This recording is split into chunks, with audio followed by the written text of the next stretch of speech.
Alright guys, welcome to my first ever recording of Shogun 2 Total War. Now, this is a game I'm very much excited about. This is my first time ever actually doing like a really good dedicated one, so all I'm going to do right now is just kind of tweak the audio.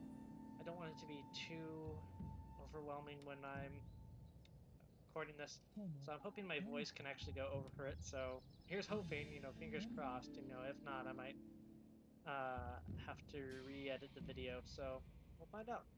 But again, this is Shogun 2 Total War, made by the Creative Assembly and published by Sega. It's a very fun and fantastic game to play.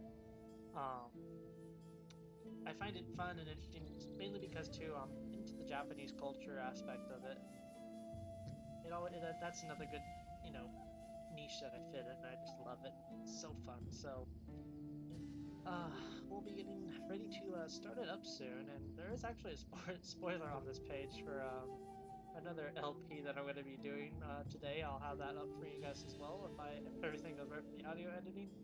So for those of you that are savvy with spoilers, you guys should obviously know what I'm talking about that's on the screen.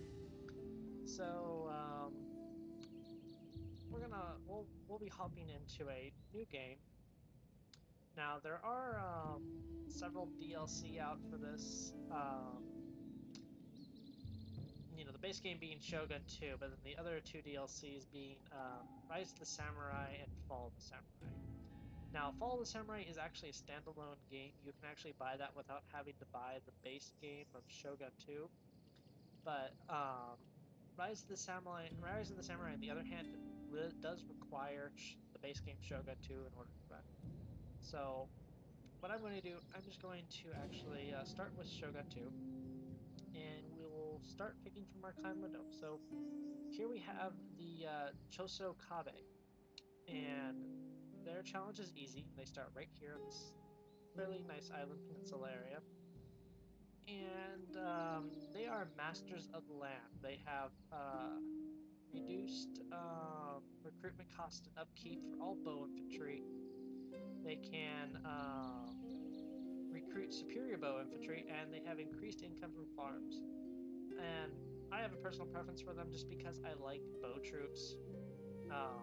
Again, they are easy, but I just love the Chosokabe mainly because of their bow expertise. I mean, in any Rome Total War games, you can field a large army of bowmen pretty much. Next, we have the Shimazu. They're easy. They start off here on this bigger island. They are the Masters of Integrity. Reduce recruitment costs and upkeep for Katana Samurai. Increase loyalty for all generals. Can recruit superior Katana heroes. And can recruit superior Katana Samurai. So these guys are mainly the opposite of the Chosokabe. They're more melee focused, Katana focused. So if you want to bomb rush somebody with a bunch of foot soldiers and good samurai troops, these guys would probably be the way to go. And yeah, so next we have the Hojo, and they are again easy, and they're also master builders, and they also start out with 2 provinces. And their castles are cheaper to build and repair. They have reduced recruitment costs and upkeep for siege units, and can recruit superior siege units. So essentially, they're more of your castle sieging people. They have better expertise in that area than most people do. But they're not really my favorite. I never played them, but that could change. Next, we have the Mori. Masters of the Waves, reduce recruitment costs and upkeep for all ships, increased campaign movement range for all ships, and can recruit superior ships. And so basically, these guys are just your seafaring guys, and this area right here that I'm doing my mouse around, this area is often the focus of a lot of major sea battles that I've seen in this game. Mainly because there's so many people that start around that area. But next we have Oda. And the Oda are Masters of Pedantry, improve morale for all Ashigaru, and reduce recruitment cost and upkeep for all Ashigaru.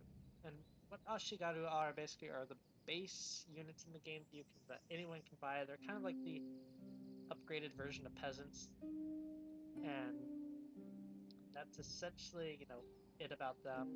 But their campaign difficulty is hard, and they do start in like the middle of the map, which is an interesting place to start. So next we have, I don't know. Sorry, I'm like thinking two different things right now. I know I'm debating, who I should play at the same time. But anyways, next we have the Date. They are the Masters of Battle. They have a charge bonus to all units, reduced recruitment cost and upkeep for Nodachi Samurai, and can recruit superior Nodachi Samurai. Now, the downside to them is that they start all the way up into the north, and I mean, it's it's interesting in playing as them just because you got to work your way down. There's not that many provinces you can take. Like it is more down here where there's tons, so it's a harder way. Kind of like the Oda. The Oda like smack them in the middle of it all. Like it's easier for them to get places, get to different areas, than it would be for the Date. But because they're so centrally located. So next we have the Takeda, and they have improved morale for cavalry, reduced recruitment costs and upkeep for all cavalry, and can recruit superior cavalry units. And again, they start off in the middle of place, so they don't have any port towns, and so they're kind of smack them in the middle of all the action, which is kind of fun. I haven't played as them yet. I want to, just because cavalry are also fun to play with, but I'm more of a bow person, like I said in the beginning with Chosokabe. Excuse me. Yeah, so basically, they're good centrally located. If you like centrally located people, they're the ones to play. So, alright, next we also have the Tokugawa, the Masters of the Tree. They can recruitment cost and upkeep for reduce recruitment cost and upkeep for Kisho ninjas. Bonus to diplomatic relations, can recruit superior Kisho ninjas, and plus 2% to the chances plus 2% to the success chance of Natsuke actions. Don't know why that was such a tongue twister for me. Sorry, guys. Might be because I'm just partially nervous about this since this is my first time, so I apologize, guys, for anything that I'm doing wrong. If you guys have helpful hints for me, just, keep them nice is all I can say. This is my first time working with audio transitioning and stuff, but other than that, lastly, we will have the Uesugi, who are the Masters of Prayer. They have reduced recruitment costs and upkeep for warrior monks, can recruit superior warrior monks, increase trade income, and plus 2% to the success chance of monk actions. And that's essentially it for everybody in this. Now, we want a domination campaign, since it is longer. I don't know if there's a difference. Yeah, the only difference between domination and long is holding practically almost all the 60 provinces, as you can see right here. Long campaign just has you at 40, domination is 60, which we want because it will be a little bit longer, and that's what I'm going for, is a nice long let's play of this game. Now, the question is, who do we want to play as? I mean, it depends, I have preference for the Chosokabe, just because I've always played as them, and also the Shimazu and the Oda, but I think I don't know, I'm kind of leaning towards Takeda because I never played with them, not Mori so much. I'm thinking Uesugi, I mean, just because I've never played them, but Chosokabe, Shimazu, I think, I mean, again, with these guys, they're going to have to be using a lot of boats too, just mainly because that part actually is connected, and so that can be troublesome for us since that area is prone to be disastrous for boats. So I think I'm going to pick somebody centrally located. Choices. I think the Oda sounds like a perfect choice. Yeah, game difficulty normal, no battle. Okay. No, everything looks good. So yeah, I think we'll stick with the Oda. It will be a, initial challenge hard, so I hope you guys will like that. And here, we'll have a nice long loading screen. Some of the load times for me, I don't know why they're a little bit long. I apologize for that, guys. Mainly because I don't know if that's because of my graphics. not my graphics card, my settings that I have the graphics at. Even before, even on my other laptop, the graphics, not graphics, load time was a little bit long. I don't know if that's also the case with some of you, but I don't know. It shouldn't be too distracting from our let's play of the series. And yeah, just trying to find stuff to talk about is hard. I get distracted easily, and I'm sorry if that is a turnoff for you guys when you're watching this video. But I'll try my best to keep on topic as much as I can. But again, just I need to shut up now. Cutscene. 1545. This is Sengoku Jidai, the age of the country at war.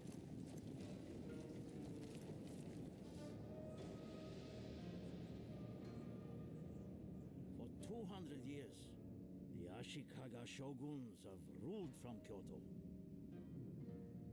Great splendor and power were theirs.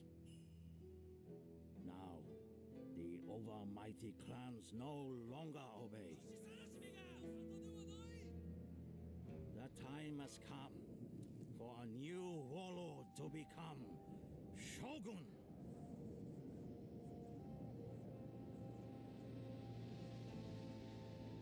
But who will be victorious? Order lands have always provided for our people. Sorry guys for the lag that you guys are seeing in this video. When I was recording it originally, it wasn't lagging. They threaten our borders and look for any weakness. That's all I gotta say, sorry. Won't keep talking so you guys won't may distract. covet titles, but Ashigaru, common spearmen, are the bedrock of order might. All know us, the commanders of 1,000 spears. It is an honor to lead such a men. Our generals are battle-scarred veterans of a righteous strength. Bisha Mountain, the war god has awoken. Now is the time to defeat our enemies. All will bow to the Oda clan. We wait no longer. Destiny calls.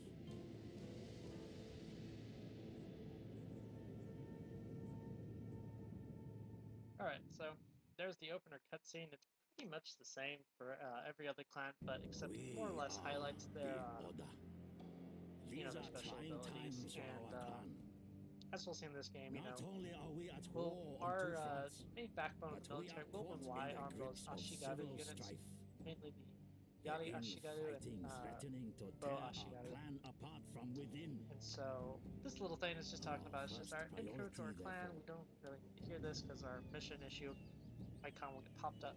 Now, unification to Oda. So basically, our objective is to crush the rebellion. It kind of popped up in our province of Owali. Not Owali. Sorry. I'm taking Japanese. I should be able to pronounce all these. But if we do complete this, we will get a reward inspired endeavors, which will increase our daimyo is to become shogun, military ruler of all Japan. So as you can see from if you saw the cutscene, Mino and Mikawa, Mikawa is the area of the Tokugawa, who are our enemies right now. And then to the north we have the Saito, which are our enemies. Shogun. And they'll be our two main pincers, and along with the rebel army, it will be quite interesting. After we engage them, our forces will kind of be wounded, so I'm worried that the Saito might come since our things are that close. But then again, the Tokugawa are a little bit more bigger. They have more time. But we'll see. But we'll also have to kind of rely on the our allies here. The Kita Tabatake, sorry, mainly for our alliance. It's good we have them.